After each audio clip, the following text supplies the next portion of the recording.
Welcome, friends, to another burning hot stove edition of the Cyber Mettle Podcast. Hey, I'm following all the free agent stuff in different various sports lanes. So, hot stove it is. As always, we're here trying to, I think, dig into. It's going to be one of those, I think, uncomfortable conversations that we're going to have. And but it's been at the tip of my tongue for a minute. Omar Sangurima, joined as always by Yeah, with Alyson Laderman. Alyson. Yes, sir. Yeah, I'll say, sorry, it's that day. It's all Hi. good. It's all good. Come on. It hasn't been just you and me for a while. So, That's you true. know, Right. we got to get back into our vibe and our flow. Exactly. But, our normal disclaimer as we get into this is though Omar is a cybersecurity expert and I am a lawyer. We are not your cybersecurity expert or lawyer for purpose of the podcast. But we're here to share knowledge, wisdom, stuff that we have. Oh goodness. This topic is something both of us have been discussing actively for at least a couple of years. And we are really seeing it come to a head at this point. If you look at the dialogue on LinkedIn, the working Reddit. Pretty much. Yeah.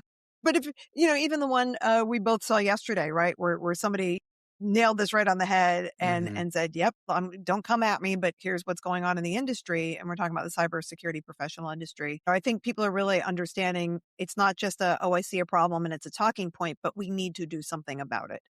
And so with that, why don't we jump into today's topic? And Omar, I'm going to have you start this one off with a bit more specificity. So I know you like to call it, learning to do more gate busting versus gatekeeping. And I figured you could start from there and give a little bit about how you started when you first kind of started seeing the problem of not having entry level jobs in the cybersecurity industry and what you and your organization have worked to build through that. And then things that other organizations, let's talk about that as well, what they can do to also combat this problem after we, I guess, identify the problem. Well, here's it. This is one of those topics that's just been really near and dear to my heart, burning up for a minute. I met one of my closest friends in the industry. We had him on as a guest, Jose Toledo. I met him through teaching. That was one of those, we were both trying we were passionate about the subject. We want to teach, we want to upskill folks.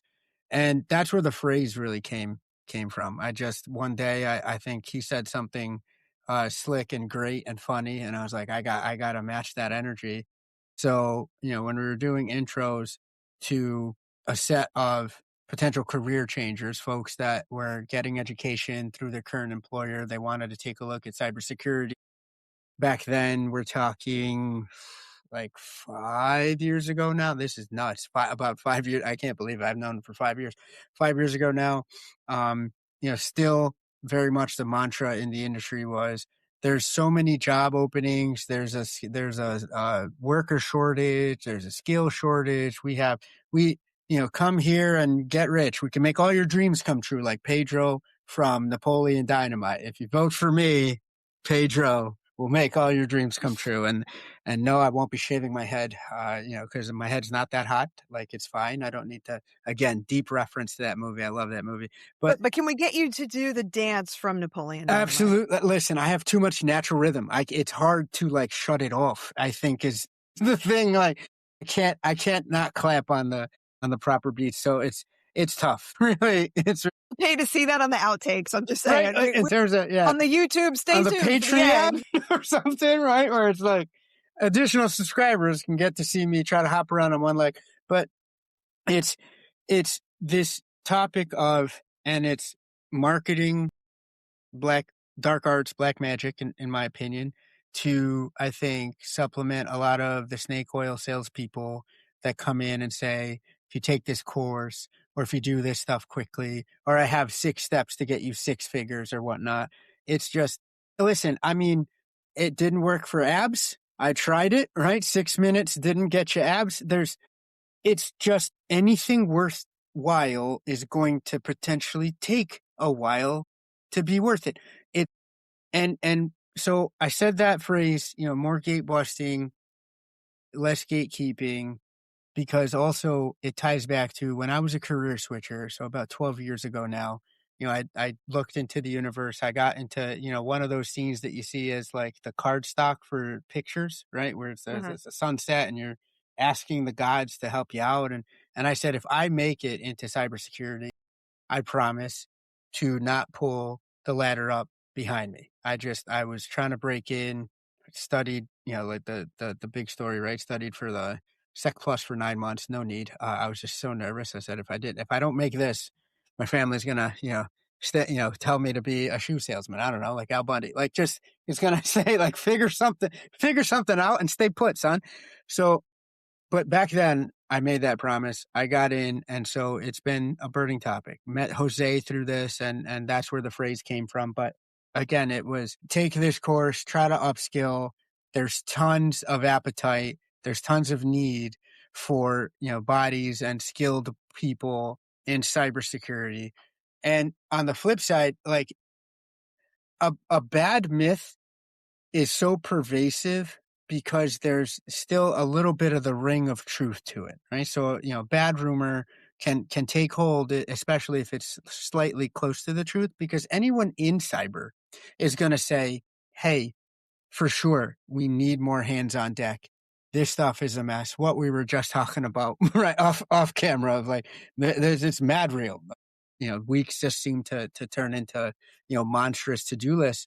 So there's around the problem, there's enough truisms where if you don't squint and really look at the fine print, as lawyers and cyber experts like to do, then you could be convinced, sure, of course, there's, all my people in cyber know that there's a lot to do and not enough bodies.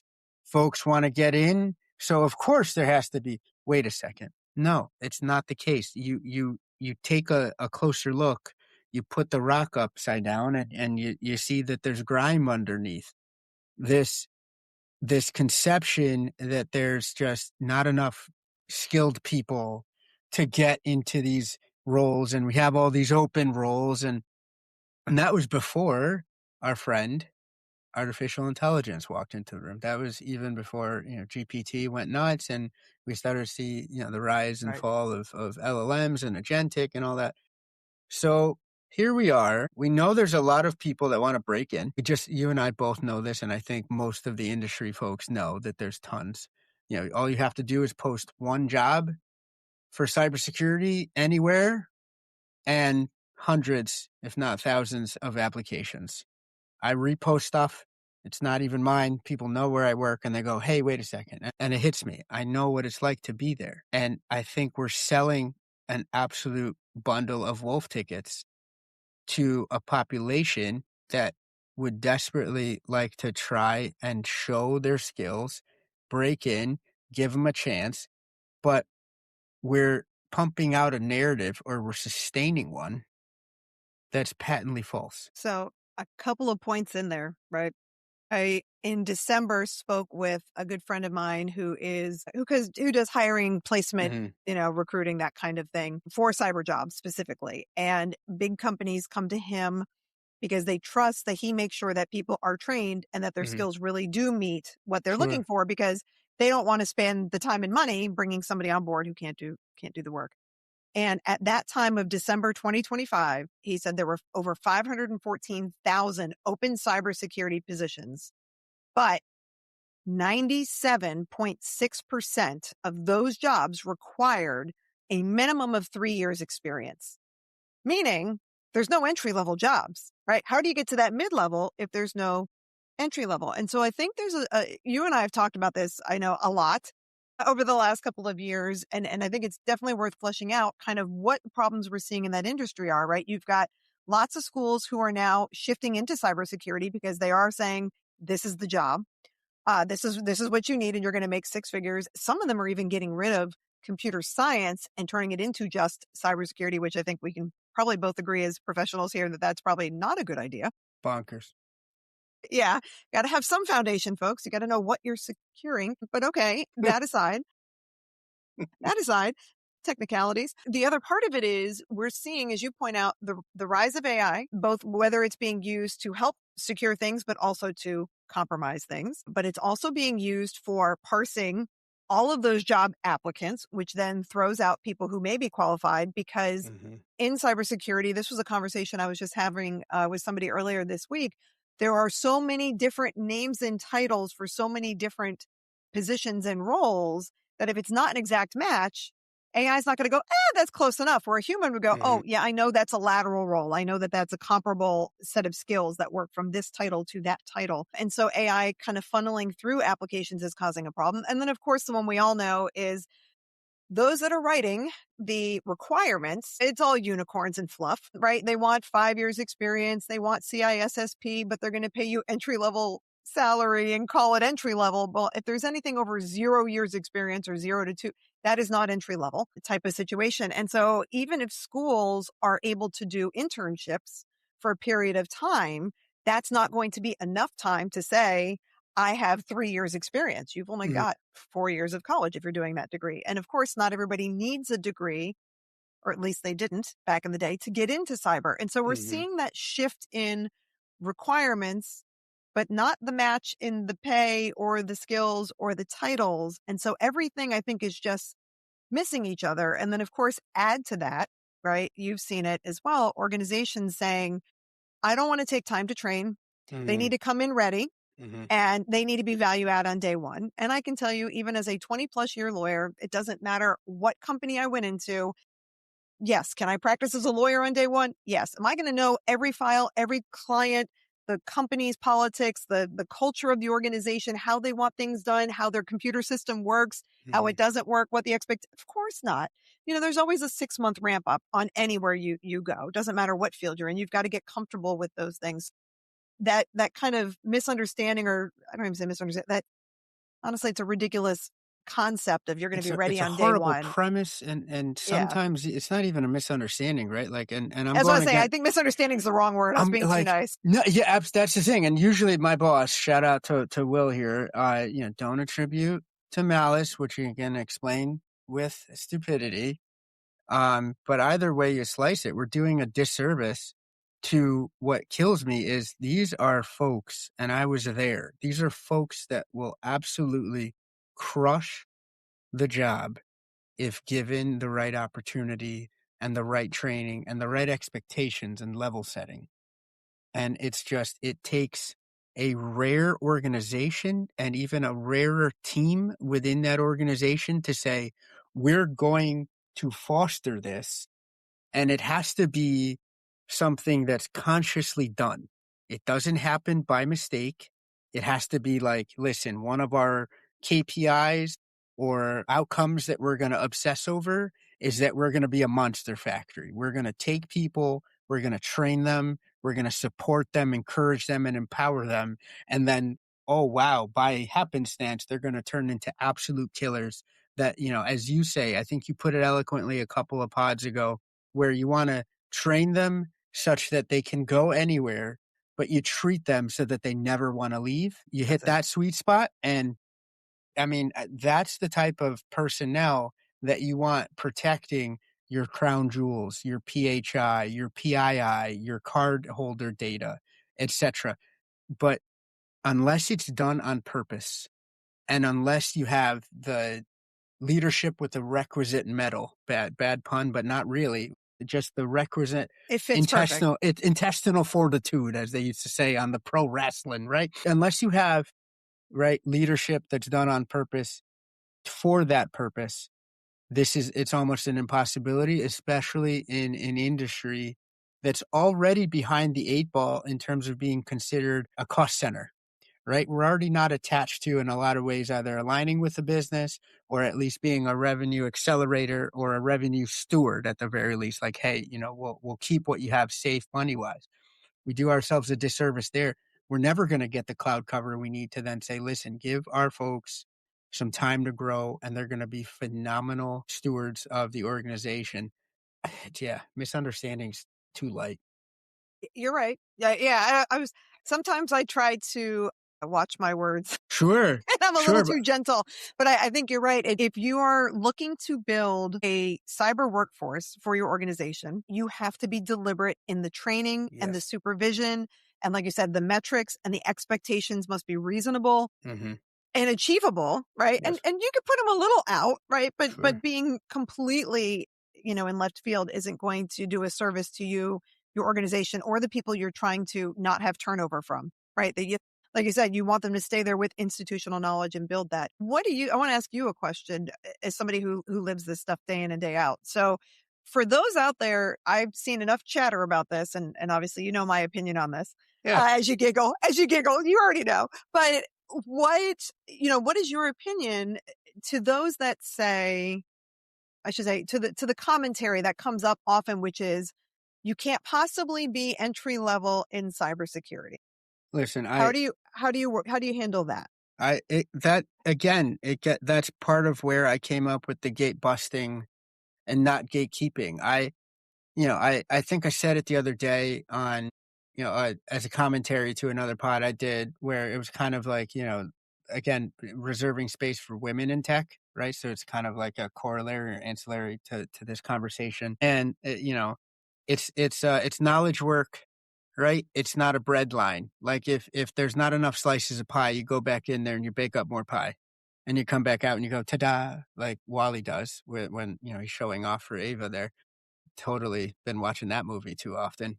Can you tell? It's There are worse movies to watch with your little. for sure, of course, right? And it's Oh yeah, and I said it was talk the about a one cautionary tale that none of us are heeding right now. That's what, honest to goodness. Just saying. And but my wife's like, I don't understand, because it was my favorite, and then I think I said that, and of course she's like, okay, now it's mine. And she's like, I don't know what it says about the two of the three humans in this house love a dystopian tale, like for more than anything. But I said, well, you know what you married, sweetheart. But right, and so, but you put it out there, and it's really just understanding exactly like where you can craft value and what needs to be lines in the sand. And I think, as you said, the requirements and the fit for purpose and the general mindset, it's all just ships in the night passing over. There's no consensus of sitting down with the hiring manager and the HR department and going, let's craft something together that makes the aperture broad enough with guardrails where you're going to not exclude a potential, gem field of, or gem mine, right? There's no fields unless, I don't know where I was going with that, but like a potential surplus of amazing talent that's going to read these wish list descriptions and go, no way. And it's almost like, it's false scarcity. It's really, you're trying to craft like your job is the Hermes bag of jobs, where you could, with again enough ingenuity and enough commitment on leadership's part, to say, hey, we can hire for fit, we can train skill, and by the way, cyber skills are going to be different in 6 months, so definitely make sure you're hiring for fit, bring them on, treat them well, and then they're going to respond in spades. It's baffling to me why really it's the meme that we all see where it's the person on the bike and they put a stick in their own wheel and then they fall over and they're like, look what happened to me. How did this happen? Well, you did it to yourself there, Haas. That's right. I just don't, it baffles me. And I get passionate about this because it's also then leading to organizations that are a lot less secure than they should be or could be if they got their heads out of the collective clouds. I'll try to keep it PG. I'm trying to watch my words I was as well. going to go with sand, but, sure. but I'm with you. Somewhere between the top and the bottom. Of course, somewhere where it shouldn't be. Your head is somewhere where you're going to lose oxygen.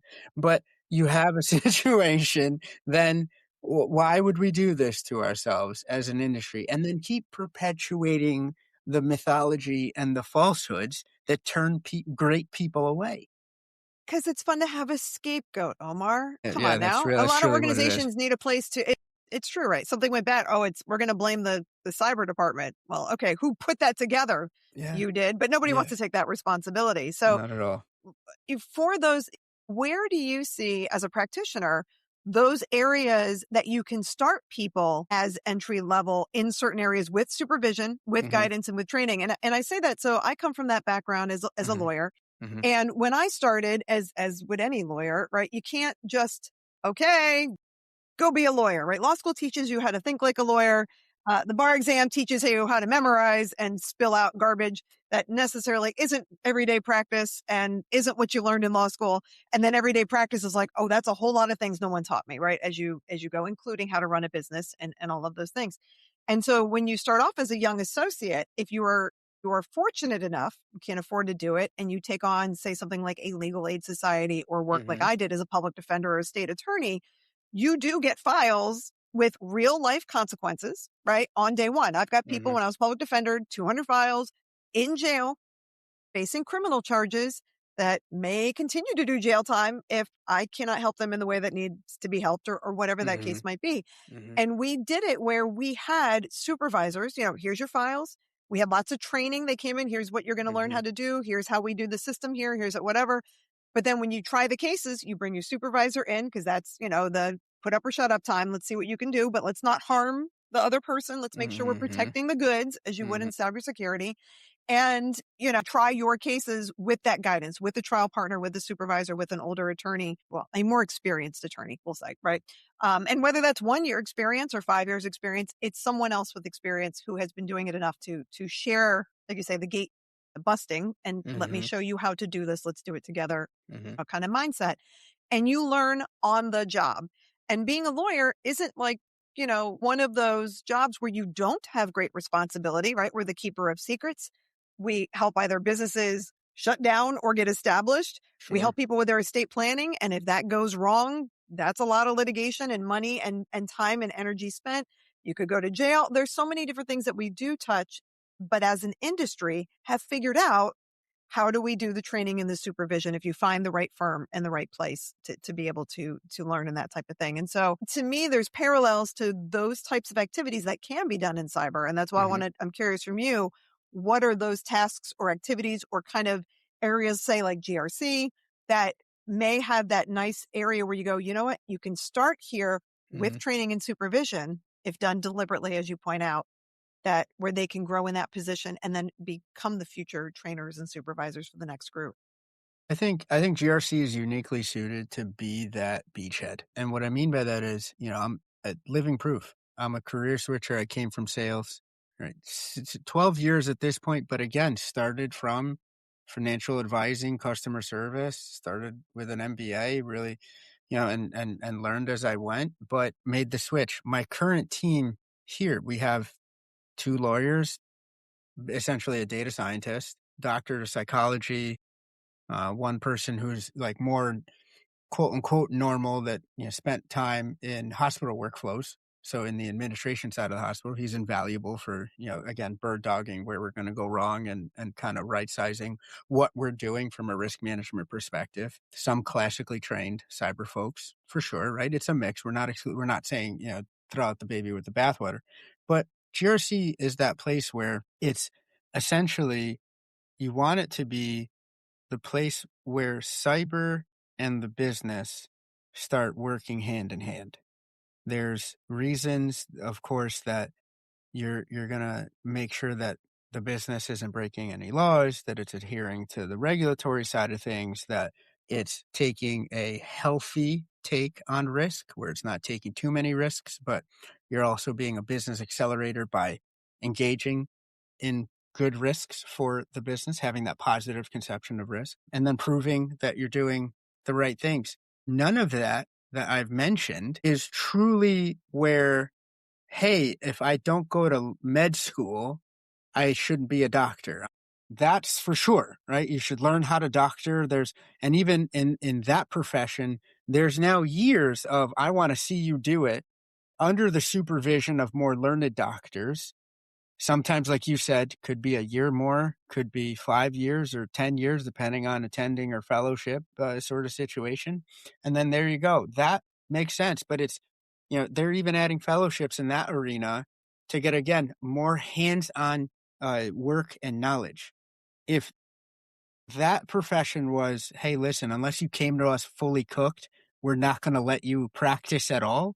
We'd There'd have be no doctors. there'd be 6 doctors around, and That's right. and they'd be able to charge whatever the heck they wanted, but then we'd be a lot more sick people and dying people, and our quality of life would go down. Well, hold on, doesn't that sound like, with all the breaches that we hear in the news and just exactly our privacy just going out the window, the GRC is that place where, as long as, and this is, I think, where truly I'm going to start taking the blame, I think, in general or on behalf of leadership side of the house here, unless you have an actual scoped out, this is what we do day to day, or this is what we want to get done with this role, then of course you're going to want someone to walk in off the street and be a ready-made superhero because you just haven't done the work as a leader, the work as a steward for the organization of saying, listen, this is the lane that I want to have the person join the team in.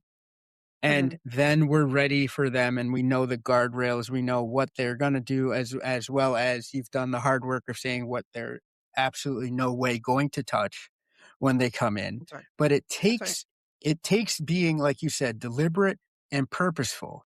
And in a lot of cases, I think that, and again, this is just a vicious cycle because there's not enough time for leadership to take these cycles to sit there and go, hey, let's plan this out. Let's think about this, because they're short staffed, because they have a terrible intake process, or they don't want to take risks, again, positive risks on newer, true entry level people to come in to the pipeline. And then you're just out there chasing these mythical unicorns, or you're letting, again, untrained. I'm not trying to rag on HR, but you're letting, folks that shouldn't be the sole writers of these job specs pull stuff from the internet and then say, here you go. Right. So what you can have in GRC is a set of lanes where, again, you just have to know what your business truly needs out of the GRC component in your program. And then you can slice that down to impact, but not harmful impact. They can help, but like the possibility or the blast radius, if they, for some reason, again, not maliciously, not ascribing malice, but if for some reason they just misstep, then you have a good supervisory set of skills or checks in the process to say, wait a second, let's double check that before you push that out, or before you send that to anyone, run it by me. But again, I think it's perpetuated, Alyson, by folks sometimes in leadership that themselves weren't given that grace to learn then the things about being a leader with guardrails and moving on up the chain there. So I think what you have to create is a lane where folks can get that hands-on experience, right, in a safe setting, to then prove that you can walk the talk that we're pontificating about here. At least I'm doing the pontificating. I'm getting fired up about this because it's the thing. I was tired before we started talking about this, wasn't I? And then now, like, I love it. I love when you get amped up, and that's why I love this topic, because it's something that we have talked about passionately, funny enough, separately, and then together. And it's absolutely important as we're seeing people not get jobs. I mean, we started this conversation, I know I did, with people. I went back and looked at it at least 2 years ago. And that's only when I got in the industry. It was like 2.5 years ago. And I remember being at a conference for one of the certification companies who won't be named, but at this big conference that they put on every year. And students came up to us and said, hi, can you look at my resume? I've been out for 6 months, 9 months, 12 months, 15 months. I have X, Y, and Z certifications. I can't get a job. And I was like, well, that's super odd. And it was people that had transitioned, but they had gotten the degree. They had taken all the certifications. They did all the things, but couldn't get the hands-on experience. Right. And that's when the conversation started. And then I started talking to universities about, well, what are you doing to help the students with this process? And ultimately what it came back to over conversation is really the industry need, like you said, take the stick, put it down, don't stick it in your tire wheel, right? Stop trying to go rear over tea kettle. Like, let's not, like, like cause our own problems. But that is where it's we're not going to do it. We don't want to train, or cybersecurity just doesn't lend itself. And if doctors can figure it out, if lawyers can figure it out, this is an industry that needs to be able to figure it out. Right. And we don't say this just hypothetically. So I'm going to kind of shift a little bit here. Right. And so share, as I stumble through this, a big announcement. So this is something that Omar and I have been working on with a board of directors. And what we're about to announce, funny enough, is something that honestly had been discussed for a couple of years, but didn't realize what it was. We kept talking about the issue that we are now articulating here with a lot of thought and with deliberate, how do we fix the pipeline problem, right? It's not a skills gap. It's not certification lack. It's, how do we get real experience for real people so they can get the jobs, right? If the companies aren't going to change their job descriptions, you can't get to mid-level if you haven't had your entry level. So how do we fix the pipeline that doesn't exist? There is no pipeline. Like it's literally like Mario Brothers came by, pulled it up, and removed that section from 100%. Education or transition to mid-level job at entry-level pay. That's a whole nother conversation. Companies. Yeah. But so this is a conversation that had been ongoing. And prior to me leaving my last position, I had met with some folks here locally in Central Florida. And we kept having these conversations of how do we help these students? How do we get people into jobs? And a couple of days after I left my position, it was like, I know the answer.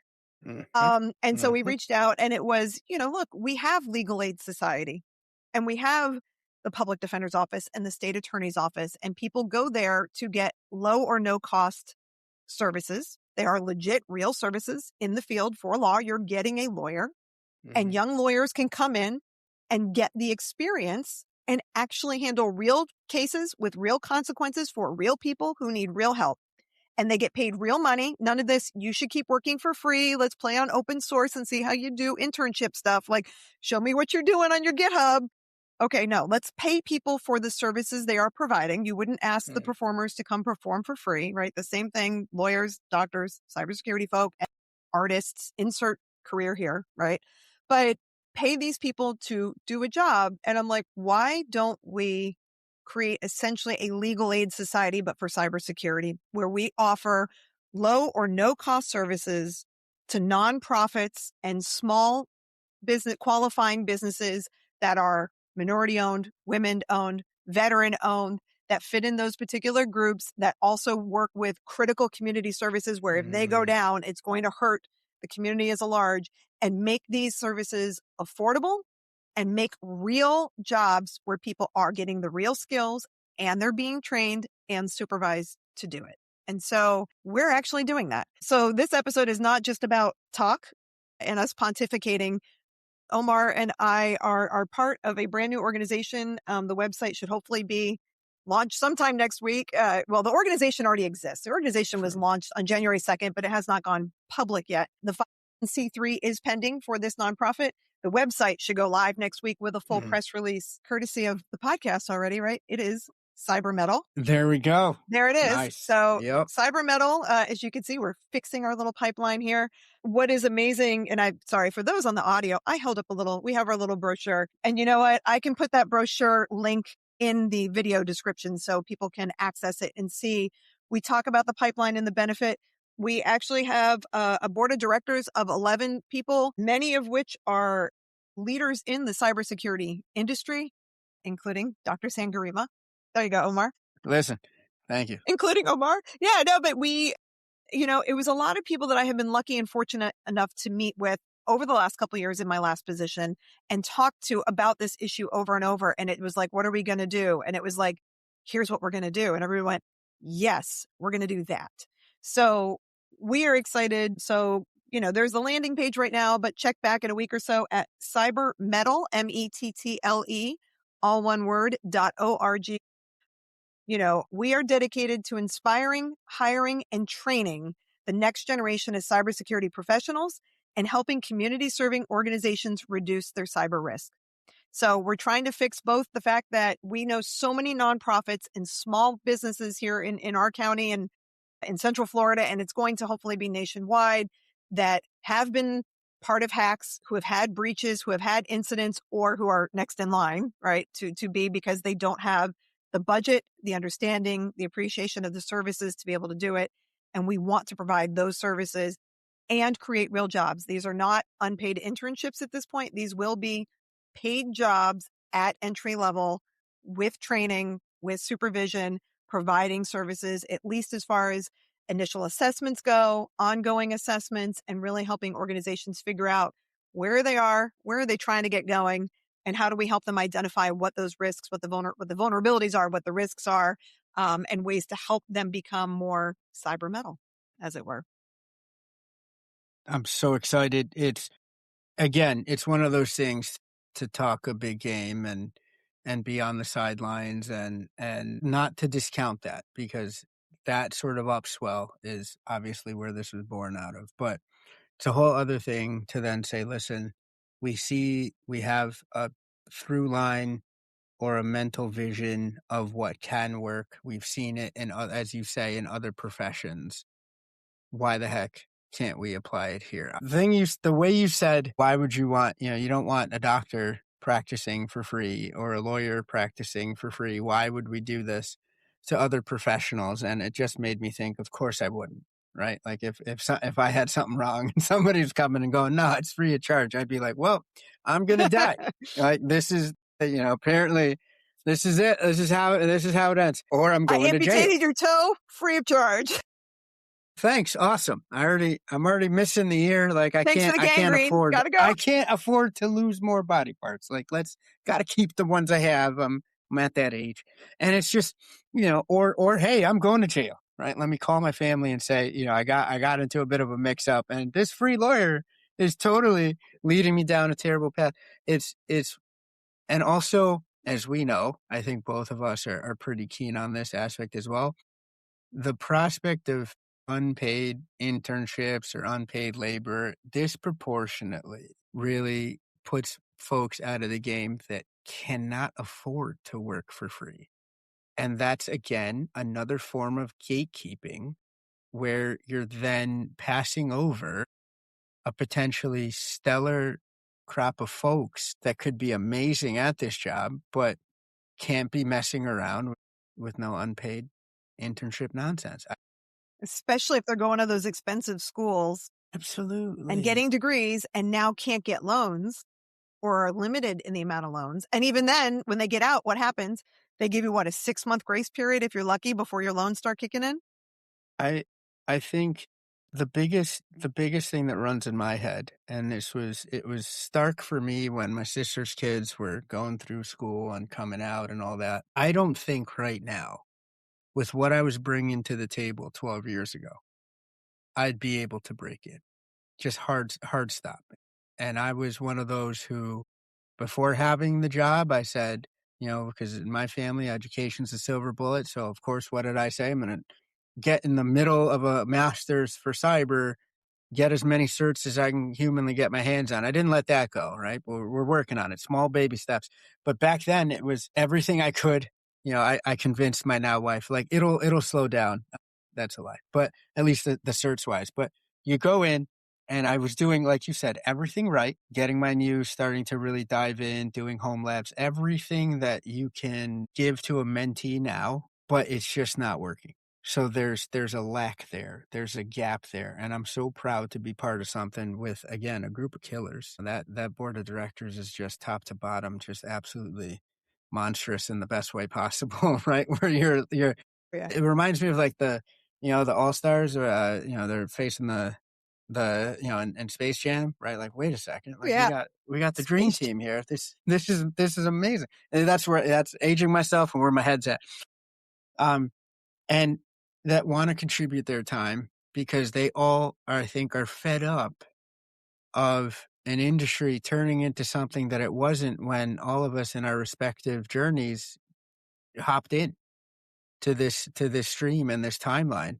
Like I said, again, I don't get in now with what I was bringing to the table back then. That's insane. Again, at the same level. I'm not saying like, I couldn't walk into, I hope that I wouldn't be able to walk into my job now, right? If that's all, like it's entry level coming in, trying to break into the field.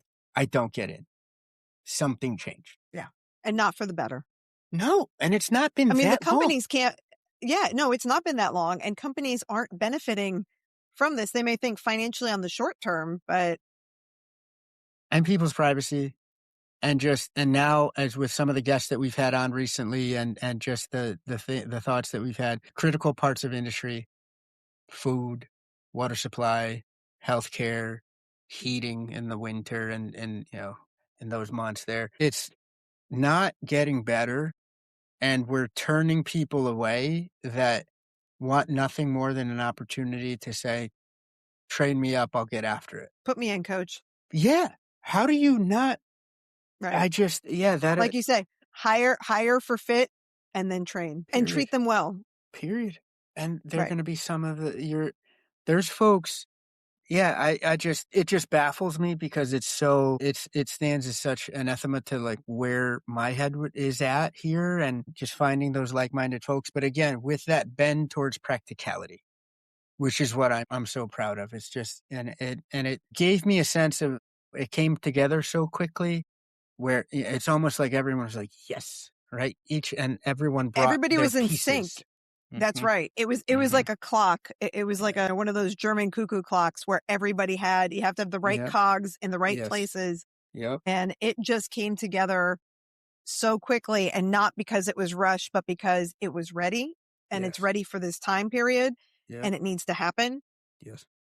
And that's why we didn't announce it when we filed it, because we wanted a website and we wanted to get our 501c3 pending with the IRS so that people can make donations to the organization should they want to. We'll be talking to big companies and foundations and those types of things to get it up and running, because it needs to be funded. It's a nonprofit. Sure. So that we can hire entry-level people for real salaries with real benefits. It's not going to be, come do free labor and then you stick it on your resume. No, we want to hire you as an entry level and train you. And with the idea of, we're going to give you roots and wings. So unlike a big company that wants to train to keep you in-house, our goal is to train you so that you get the skills, and you will be you'll be highly competitive in the market, not just because you have numbers of years of experience, but you're going to have very much real experience that you've been trained by other professionals in the field who have decided, no, you're not my competition. You're my colleague that I want to work alongside. Absolutely. Just bake more pie. This is not, it's not a zero-sum game. We don't have the Gordon Geckos of the world here running, which cyber's not going away. It's not. And especially when you blend in AI security, there's plenty more to do for the right amount of bodies in the right amount of places. It just is. And it's, like you said, we're seeing people saying, I don't have enough people on my team. We also don't have the right number. And so hopefully this will start a very big shift in the industry and lead the way for, here's how we can do it, and we're doing it, and now you can do it too for your organization. Except you get to keep them in-house, should you want. I mean, we're happy if someone wants to stick around at a nonprofit and keep and train the next level. We're good with that too. But we totally get it if they're like, I want to go work for Google. Listen, please no one will be prouder than us. That's right. To see that to see the lasting impact. And finally, we can reinvert this weird cycle in the industry where we're not eating our young anymore, or we're not just closing down doors and we're not killing opportunity, because eventually, as I've said on a couple of different times we've sat together, that's eventually going to be the death of talent, period, in this industry. If we don't get on another timeline here, if we don't get on another path, because where the heck do our mid-level, senior level executives and leaders come from? The sky, the ether, our imagination. We're cannibalizing ourselves. That's we're absolutely, completely feasting on our own pipeline for nothing other than short-sighted, I think, like appeals to truisms where there's a skill. No, it's utter nonsense. There's people there. There's skills that we can impart.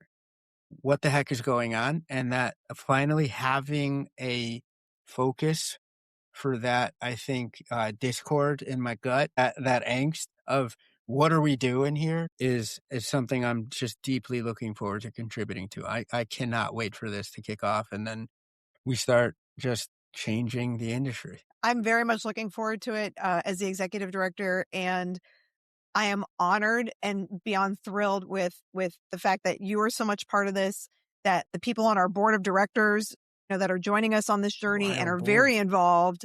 Yes. It's a great board. Everybody's going to be featured on the website. So please, when the website is up in a week, check them all out. And if you want to know more about any of this, I know I have posted my recent Hiring Up newsletter was all about how to create these types of training sessions. It was no secret of what we're building here. This is not a big secret.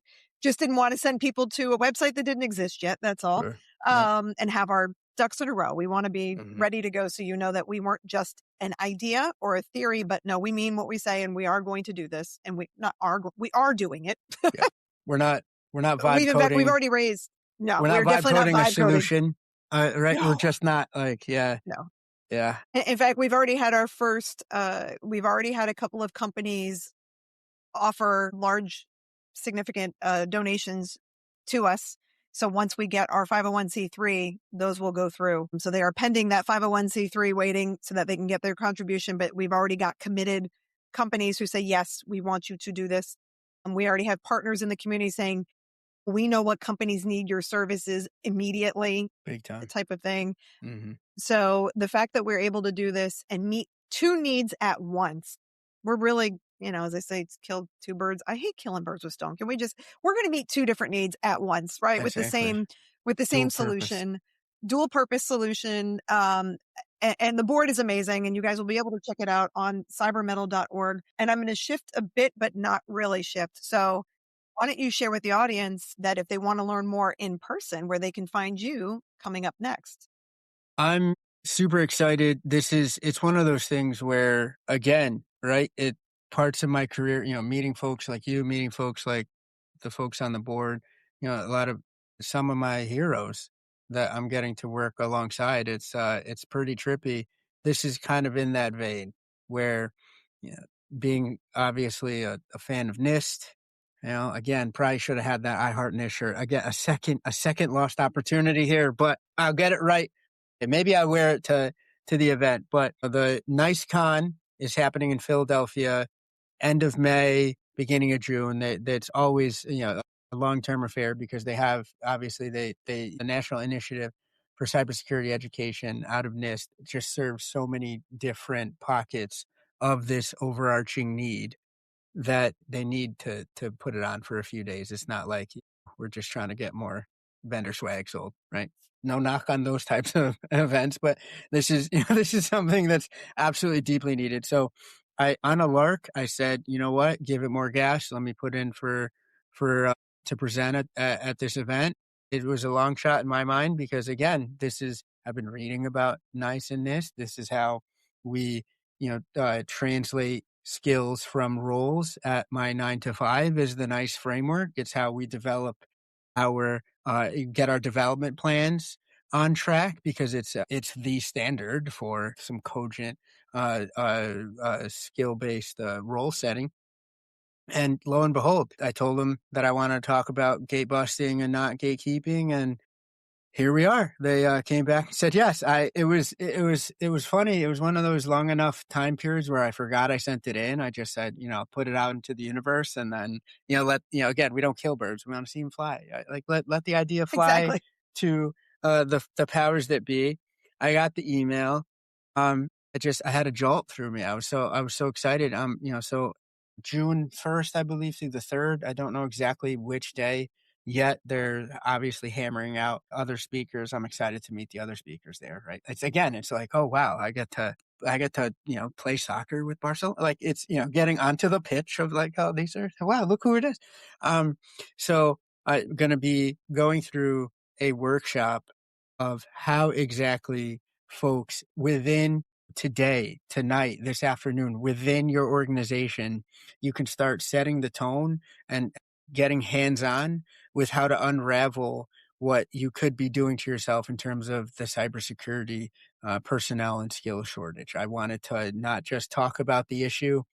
It was I'll maybe a little inside baseball here, but one of the things that came back on the iterative feedback was, "Hey, Omar, you don't need to spend so much time setting the stage. Please devote more time to the hands-on portion of your workshop," which to me, if folks at NICE are saying, "Hey, you don't need to set up the problem statement before you go in," that tells me that this is like, Huge air problem. pollution. Like, look outside. Is it smoggy? Yeah. You don't have to explain that the air is polluted. You just take a look out your window and you go, that looks murky and it's midday. Probably an issue there. So I'm so excited to be, giving this talk. It's in Philadelphia. Please, if you're anywhere near the area, come on in. I'd love to talk to you. One of my favorite things at these conferences is just to go and learn from other folks and sit and chat. And, this is a passion that we all share in this industry, in this profession.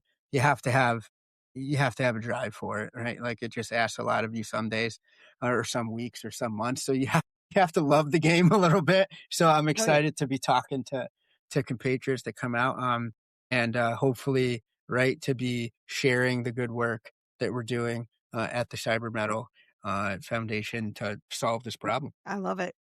I think that's a great place to tie it up. I mean, if you all have comments, things you have questions about, you want us to explore further, if you want to know more about Cyber Mettle, the organization, or Cyber Mettle, the podcast, or certifications or anything else, we are here to be a service. That is the heart of actually why we started, funny enough, Cyber Mettle, the podcast, Yeah. which then turned into Cyber Mettle Inc., which is the 501c3 pending organization. So it is amazing the seeds you plant and then watching them grow relatively quickly, which is great.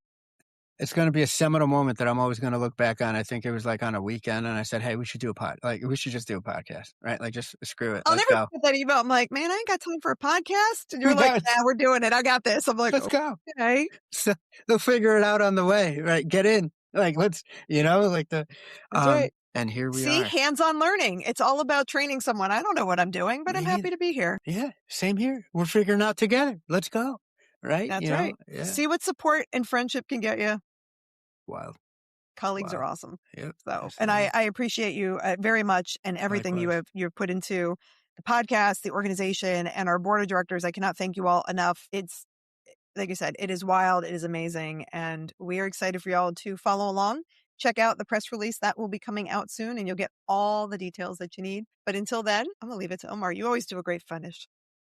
Well, I mean, how do I follow that up except to say grateful as well, appreciative to be on this journey. And in the interim, as always, keep it cyber metal. Take care.